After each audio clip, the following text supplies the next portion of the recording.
After 89 years, an expedition is launching to recover Amelia Earhart's plane. A woman's voice crackled over a radio in the middle of the Pacific Ocean, and then it went silent forever. That was July 2nd, 1937.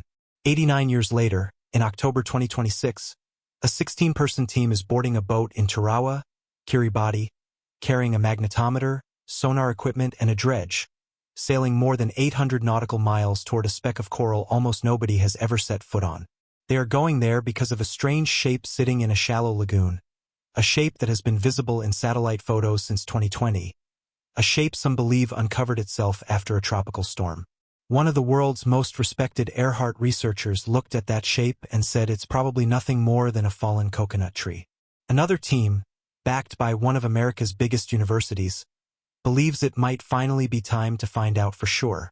By the end of this video, you'll understand exactly why this expedition is happening now, what equipment they're bringing, what the evidence actually says, and why a university in Indiana has spent nearly a century feeling like it's owed an airplane. To understand why Purdue University is the one funding a search vessel in the South Pacific, you have to go back to 1934, inside the Waldorf Astoria Hotel in New York City. Amelia Earhart was attending a conference there, and during that event she crossed paths with Edward Elliott, the president of Purdue University. That conversation turned into something concrete. Earhart accepted a position at Purdue as a career counselor for women students, and she also became an advisor to the school's fledgling aeronautical engineering program. The impact of her arrival showed up almost immediately. In the summer of 1935, before Earhart had even walked onto Purdue's campus for the first time, the university saw a 50% jump in first-year female enrollment. People wanted to study aviation because a woman who looked like she belonged in the sky was telling them they could. Purdue didn't stop at a job title. Through the Purdue Research Foundation's Amelia Earhart Fund for Aeronautical Research, the university purchased her a Lockheed Electra 10E, an aircraft people at the time nicknamed the Flying Laboratory. That name wasn't just marketing. The plane was intended to be a genuine research platform, built to study long-distance navigation, endurance flying, and the outer limits of what pilots and aircraft could survive over the most isolated stretches of ocean on the planet. Earhart intended to give the aircraft back to Purdue once her flight around the world was finished. That handoff never happened because the plane never came home. Nearly 90 years later, Purdue still considers that plane in a very real sense theirs. That single detail is the entire reason a Midwestern university is now paying for a maritime expedition on the other side of the planet. When Purdue and its partner, the Archaeological Legacy Institute, announced this search, the reaction caught even Purdue off guard.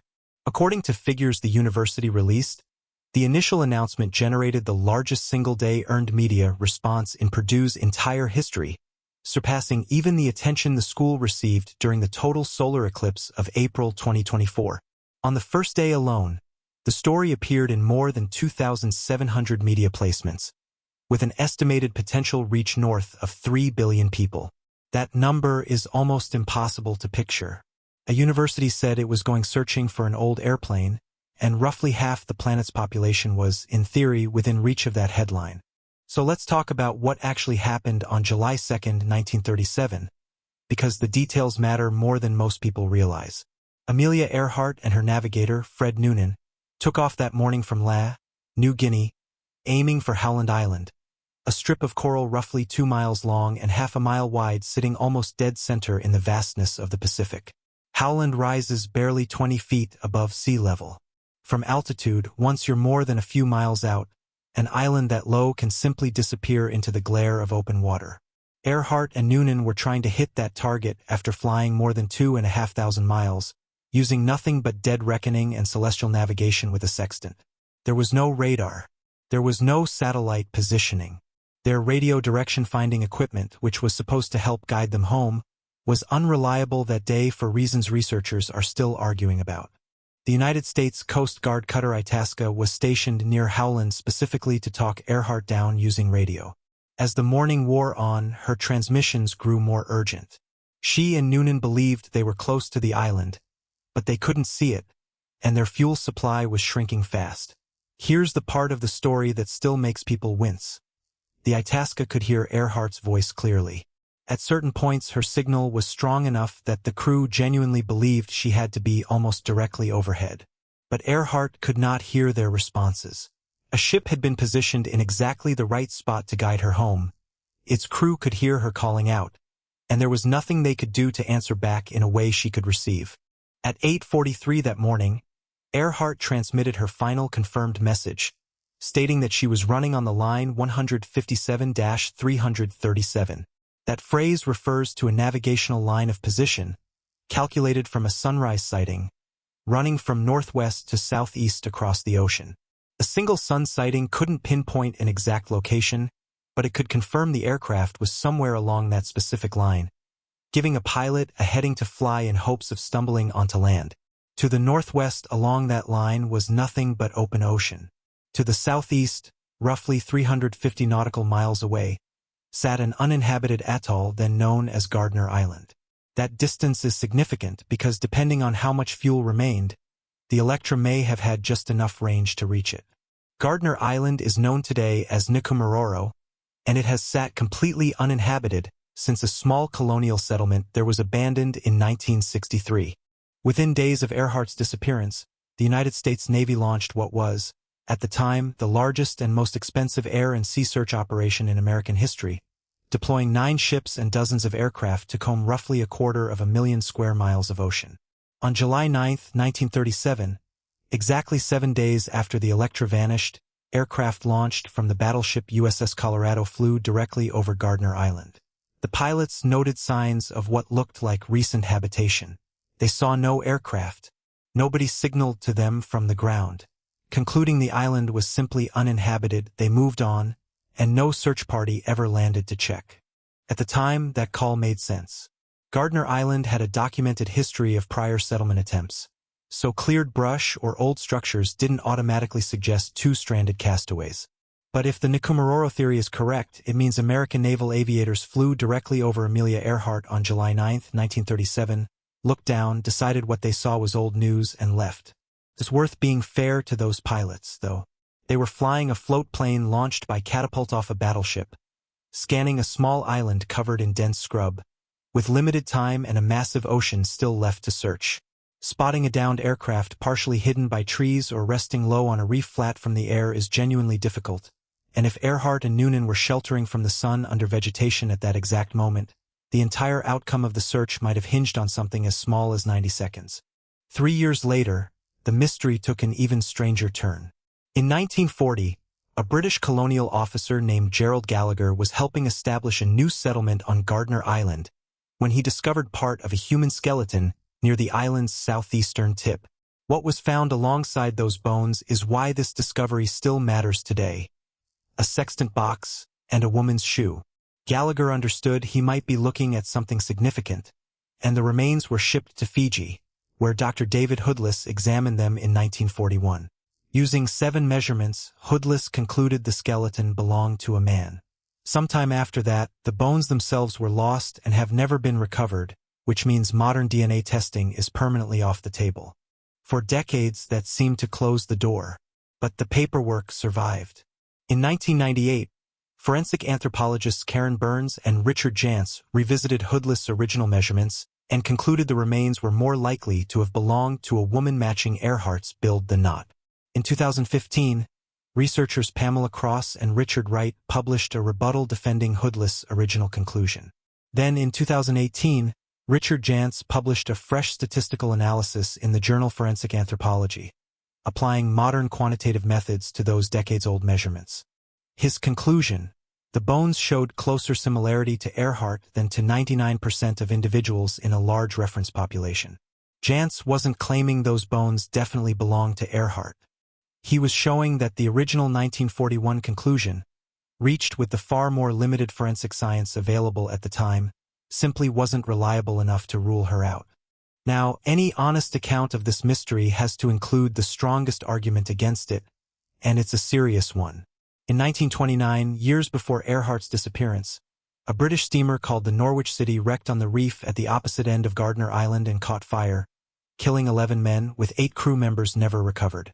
Researcher Kenton Spading compiled height records for several of those missing sailors and found that most were unlikely matches for the castaway remains based on available measurements, though none could be ruled out with total certainty.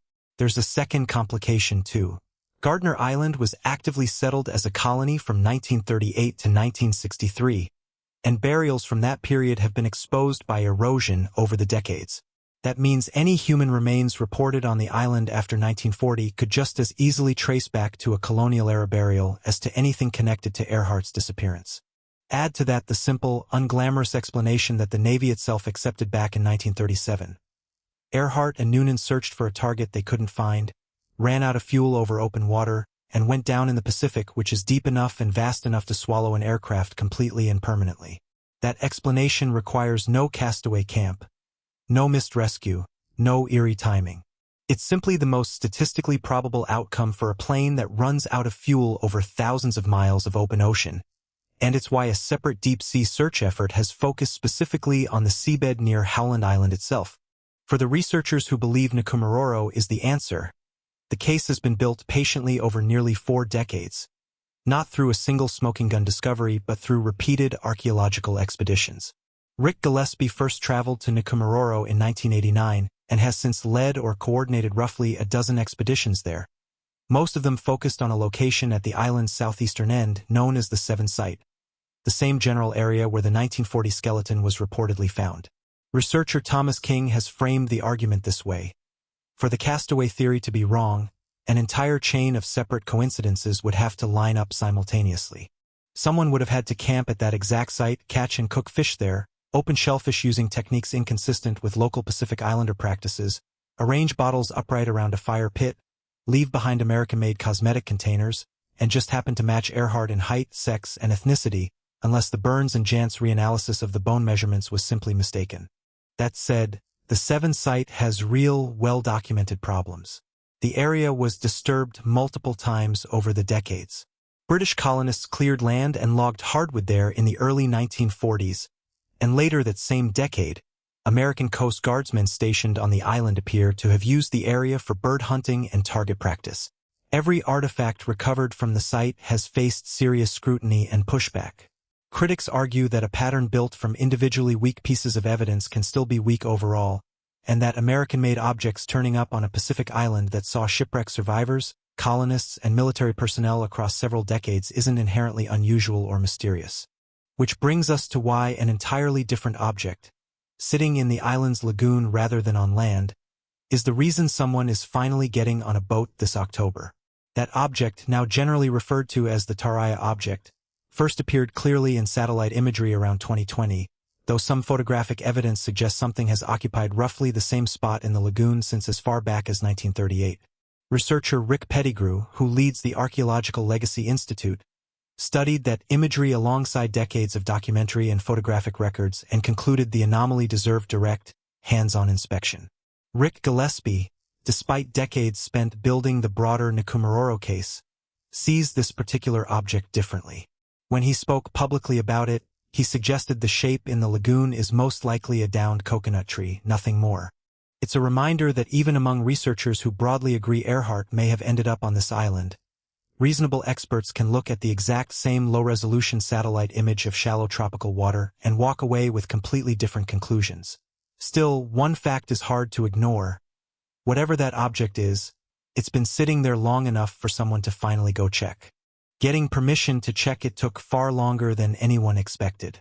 Nikumaroro is extraordinarily remote and sits inside the Phoenix Islands Protected Area, one of the largest marine protected zones on Earth, which is part of the sovereign nation of Kiribati. Dredging inside that lagoon required approval at multiple levels of the Kiribati government, a process serious enough that it pushed the original planned launch, which had been set for November 2025 out of Majuro in the Marshall Islands, into an indefinite delay. Steve Schultz, Purdue's Senior Vice President and General Counsel, is himself part of the expedition team, and he's described the approval process as exactly the kind of prolonged, multi-layered clearance work that any legitimate maritime archaeological expedition requires.